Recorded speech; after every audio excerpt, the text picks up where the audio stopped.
Millonarios, tal vez, ¿eh? Famosos, no. Somos más del perfil el gobierno de Juntos por el Cambio, ¿no? Nos queremos llenar de plata sin que nadie se entere mucho, pero en este caso no le funcionó tan bien, chiquen. Si estoy hablando de la causa de los gobierno peajes. es raro, ¿no? Ya lo hablamos, ¿no? Javier Iguazel y Bernardo Saravia Frías fueron procesados por administración fraudulenta en estos negociados locos que han hecho utilizando información privilegiada y utilizando las herramientas que te dan estar a cargo del Estado Nacional, ¿no? Básicamente. Pasaron un montón de cosas con respecto a esto. Más allá de esta novedad, queremos hablar con alguien que la tiene clarísima con este tema, que ha escrito un libro, el cual hemos recomendado más de una vez en lo que va de este programa. Es un libro que se llama Se robaron todo. Y que habla de esto, de esta investigación sobre los negocios millonarios del Grupo Macri con Autopistas del Sol, que es una de las autopistas más transitadas del país y que más guita genera. A partir de esa información es que también se da esta noticia del día de hoy, en la que, bueno, el exministro Guillermo Dietrich de Transporte y el exministro de Hacienda Nicolás Duchovne también tendrán que ir a declarar y fueron citados por el juez Canicoba Corral. Para hablar de todo esto, estamos en comunicación nada más y nada menos que con el autor de Se robaron todo. Es diputado nacional, es abogado, es docente, es secretario general de Descamisados y se llama Marcelo Koenig. Hola Marcelo, ¿cómo está? Bienvenido, bienvenido a Cítrica. ¿Cómo estás?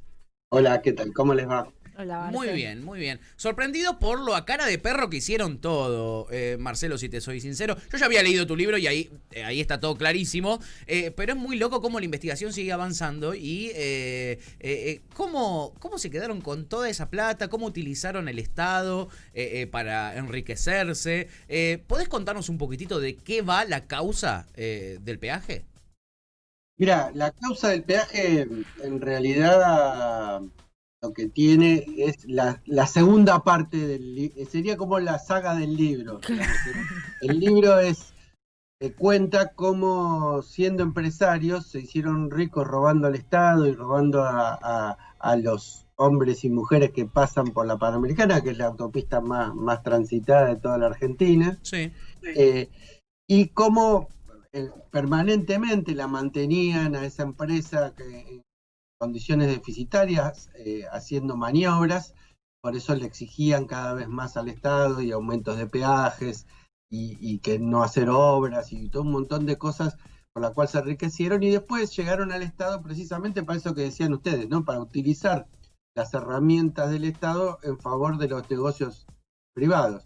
La causa es por eso, precisamente por los negocios privados. Yo ahora estoy escribiendo, digamos, una especie de segundo tomo, en donde cuento cómo, así como conté cómo se la llevaron siendo empresario, cuento cómo se la llevaron siendo Estado, ¿no? Digamos, esa idea de la puerta giratoria en donde los CEOs, los jefes de las empresas, funcionan también como funcionarios y lo único que hacen es generar negocios para sus propios bolsillos. Uh-huh. En este caso preciso de Autopistas del Sol, ¿cómo fue la maniobra? Yo lo que entiendo es que Mauricio Macri decreta un aumento del precio del peaje, teniendo él todavía acciones de la empresa Autopistas del Sol, y luego de decretar el aumento, obviamente las acciones de la empresa subieron y él ahí vende sus acciones. Esa es una de las cosas que sucedieron, ¿no? Es una de las cosas. Quizás, aunque parezca mentira, no la más grave, ¿no? Digamos, la más grave de todas es que ellos ya se habían llevado arriba de 600 millones de dólares en la primera etapa, no siendo todavía gobierno. Sí. Y esa empresa, de la cual el presidente electo era socio junto con Florentino Pérez, el presidente del Real Madrid. Sí. Quizás esto nos explique un poco por qué la final de la Libertadores se jugó en el Bernabéu. Sí. Digamos. Y estos socios lo que hacen es presentar una demanda contra el Estado en el CIADI, que es el tribunal en donde se atienden las demandas contra los grupos transnacionales, y presentan una demanda por $1.000 millones de dólares. Una demanda que estaba re flojita de papeles, ¿no? Digamos. ¿Qué argumentaban? ¿Cómo? ¿Qué argumentaban en esa demanda? ¿Qué decían? Y argumentaban que habían perdido plata, que el Estado en realidad no les había hecho recuperar. O sea, es una empresa que tiene casi 30 años de concesionaria y siguen perdiendo plata y al mismo tiempo piden la extensión de cada vez más tiempo la concesionaria. Quiere decir que evidentemente no es así. Y ellos decían que habían perdido y que el Estado les debía. pero era tan flojito de papeles que ni siquiera los propios funcionarios del macrismo lo querían firmar. El caso del procurador Balbín dijo, no, muchachos, esto es un mamarracho, yo no lo voy a firmar. Entonces lo corrieron a Balbín y la familia Macri puso a su abogado de confianza, Sarabia Frías, al frente de la procuración, que firmó todo y le dijo, dale que va. Y al mismo tiempo el jefe de vialidad, Guasel, decía, dale que va, y entonces el Estado Nacional le pagó a esa empresa, que era de Macri y de unos amigos, 500 millones de dólares. Dijo, mira, vos pediste 1.000, te voy a dar 500. 500 de 1.000 de una causa que no podía prosperar. Primero porque no había agotado la instancia interna, que es lo que se le pide a esas causas. Es decir, primero hay que presentarlo en la justicia argentina y después de que la justicia argentina diga, sí, esto es válido, recién ahí puede ir al CIADI. Ok. Entonces, claramente le dieron 500 millones de dólares, no un vuelto, ninguno de nosotros tiene una idea de cuánto es 500 millones de dólares. Imposible de dimensionar. Exactamente, lo podríamos dimensionar, es casi 1.000 de esos jardines que Macri había prometido hacer y que no hizo ninguno. Bueno, más de 1.000 de esos jardines se podrían haber hecho con esa plata que efectivamente se robaron, y esto lo está probando un juez que se llama Canicoba Corral, que tampoco es un juez que está rejugado, está al borde también de jubilarse, por eso también está un poquito más suelto, y está investigando seriamente una causa que la tenía de hace mucho tiempo y que durante la etapa del macrismo obviamente ni la agitó. Es decir, se robaron 500 de una, pero además de eso, es lo que vos decís, ¿no? Un aumento brutal del peaje, y después del aumento brutal del peaje, Macri vendió sus acciones. La vendió por el 400% más cara que lo que valían esas mismas acciones antes de su gobierno. Marce, ¿qué fue la situación puntual que dejó de manifiesto, que expuso este robo que estaban haciendo, y cómo fue que se desarrolló la causa hasta el día de hoy, ¿no?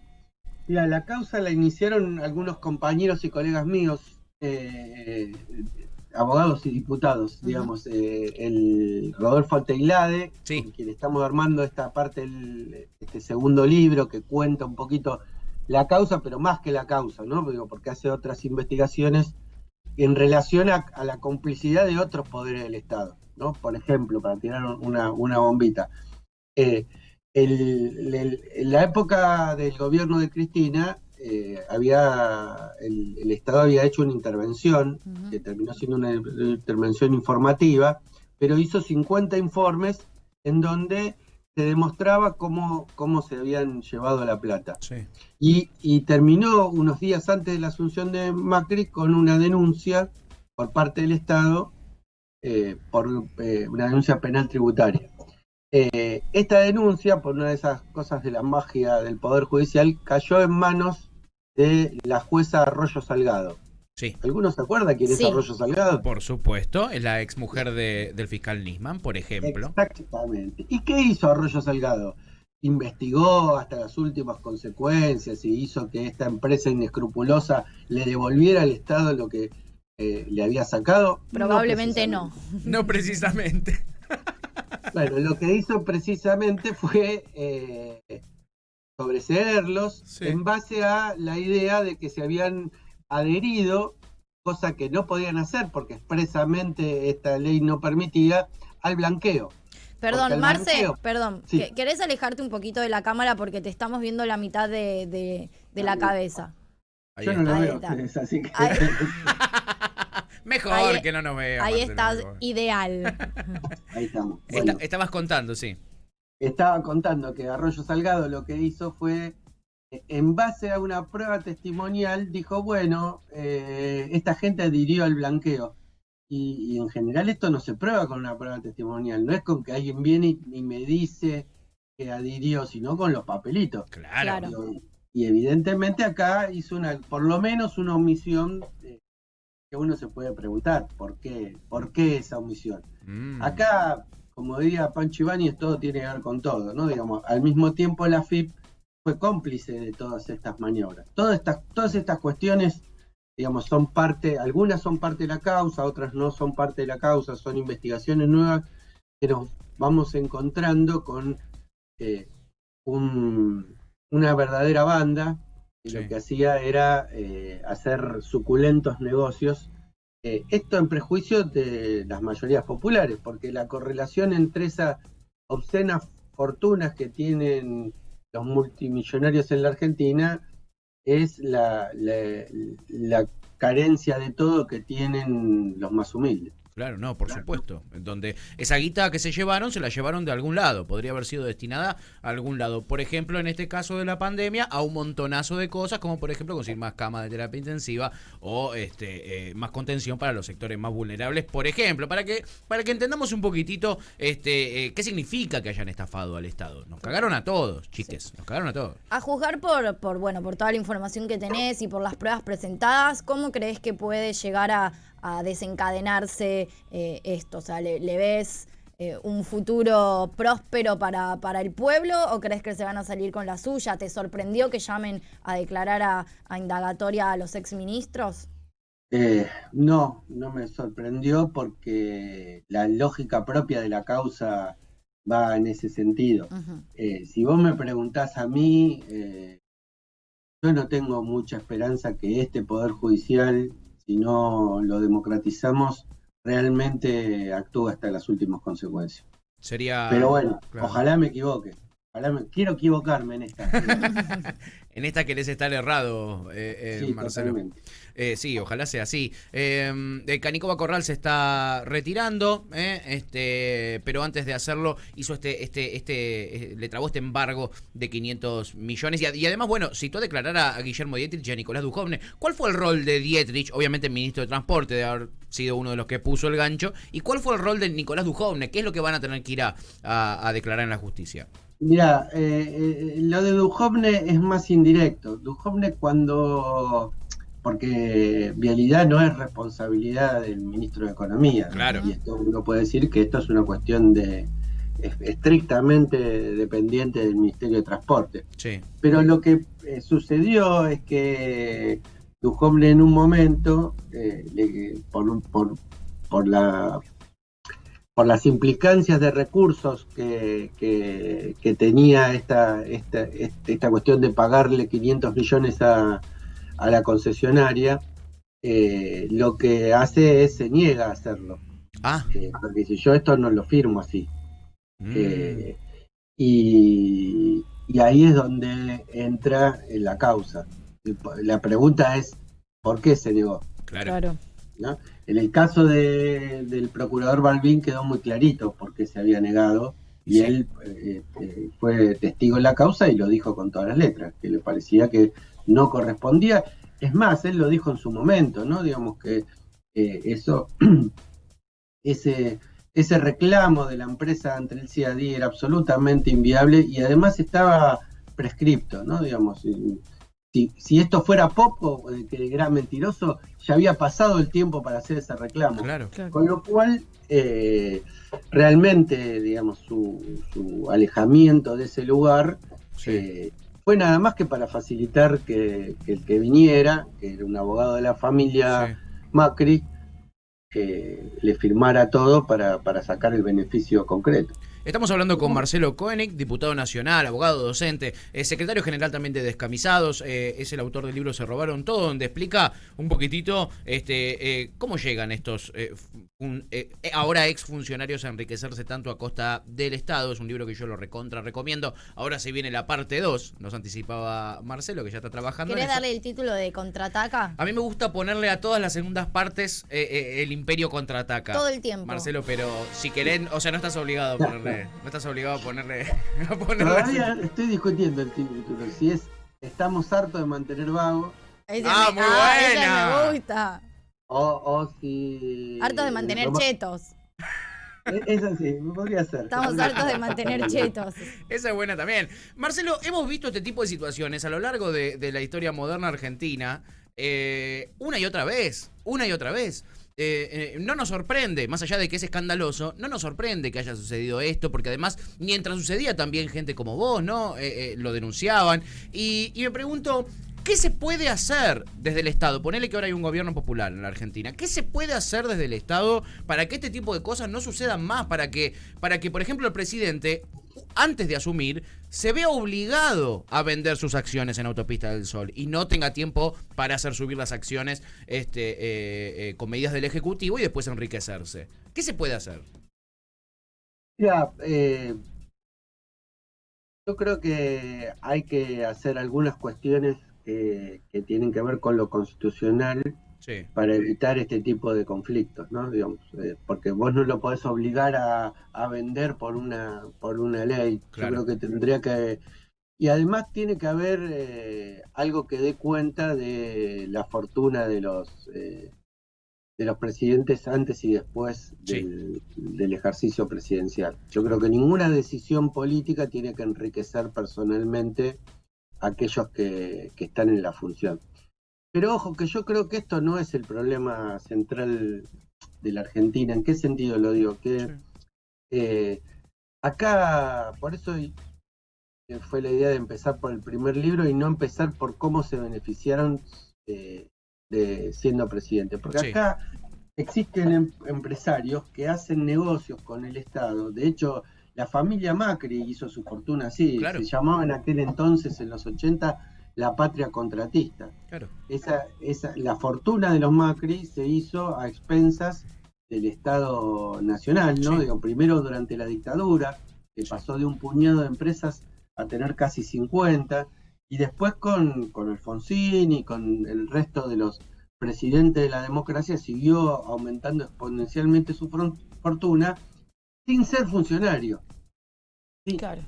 Es decir, no necesariamente vos tenés que ser presidente para enriquecerte a costa del Estado. Claro. Acá, cuando se habla de corrupción, siempre se carga las tintas contra la política. Sí. Y en realidad acá lo que hay que cargar las tintas, un poco, porque esta es el eje o el núcleo de los negocios espurios, es sobre determinado empresariado inescrupuloso que a través de mecanismos como lo que se llama la contabilidad creativa, es decir, truchar balances, sí, lo que hace es hacer enormes negocios en perjuicios de todos nosotros. Uh-huh. Claro. Es más profundo el tema de lo que puede llegar a aparecer, ¿no? La verdad es que interesantísima la charla con Marcelo. Te tiramos un posible título para el segundo libro. Vos fijate. Y seguramente esto nos traiga más novedades, Marcelo, así que es muy probable que volvamos a llamarte pronto para hablar de estos temas y de otros también, porque, bueno, con esta pandemia que vimos, el Congreso está bastante a pleno y vos sos diputado nacional. ¿Cómo te llevas con la virtualidad? Aprovecho y te pregunto eso. Con las sesiones virtuales en el Congreso, ¿cómo te estás llevando?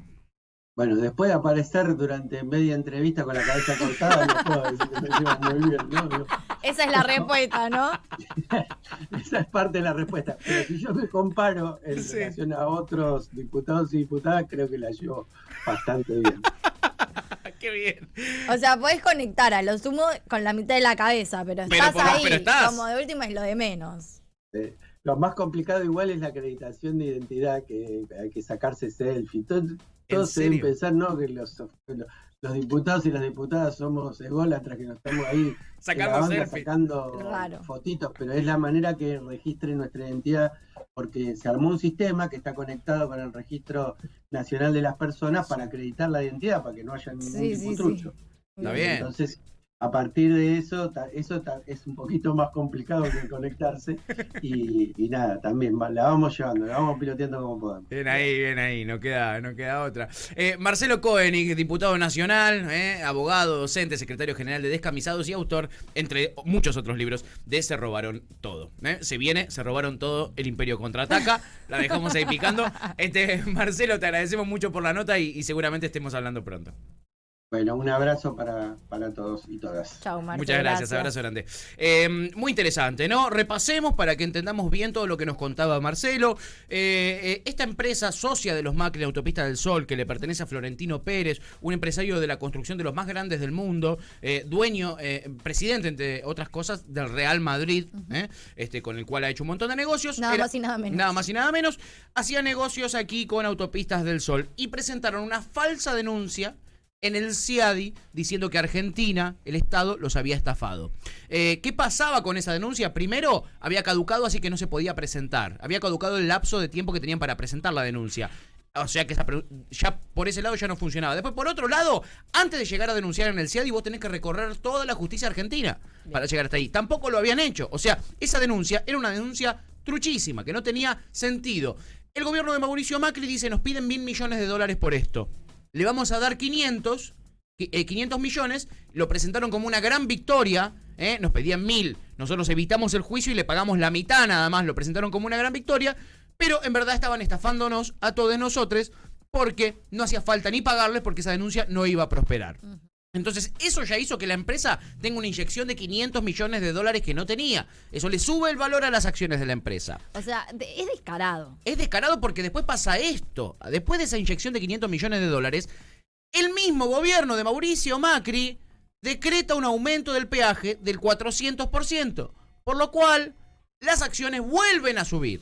Y Mauricio Macri, recién ahí, una vez de que han sido inyectados $500 millones y que han recibido un aumento de 400%, recién ahí vende las acciones que tenía de esa empresa, enriqueciéndose a costa del Estado y, de más está decir, de manera ilícita, ¿no?